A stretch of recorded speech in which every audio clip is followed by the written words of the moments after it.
बऱ्याच वेळा मंडळी तुम्ही अंड्याची पोळी घरात बनवून खाल्ली असेल, पण अशा पद्धतीने एकदा बनवून बघा. खूप टेस्टी होती आणि तुम्हाला आवडेल पण.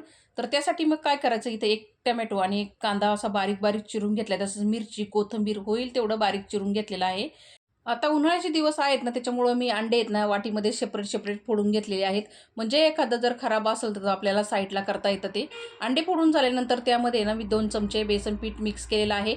आता बेसन पिठाच्या गाठी चांगल्या मोडून घ्यायच्यात, म्हणजे चांगलं फेटून घ्यायचं. त्यामध्ये आपण चिरलेलं जिन्नस टाकून घ्यायच्या, लाल तिखट, परत हळद आणि मीठ टाकले चवीपुरतं. मस्त फेटून घेतलं. लगेच आता साईडला तवा गरम झालेला होता, त्यावरती तेल चांगलं पसरून घेतलं. आता जेवढा मोठा, छोटा अंड्याचा पोळा पाहिजे त्या हिशोबाने मिश्रण टाकायचं आणि स्लो गॅस करायचा आणि हे मिश्रण चांगलं पसरून घ्यायचं, जास्त जाड ठेवायचं नाहीये आणि मस्त आलटी-पलटी करून दोन्ही साइडनी क्रिस्पीपणा येऊपर्यंत अंड्याचा पोळा आहे ना, भाजून घ्यायचा. तर एकदम टेस्टी तयार होतो मंडळी. तुम्ही हा चपातीबरोबर खाऊ शकता, भाकरीबरोबर खाऊ शकता.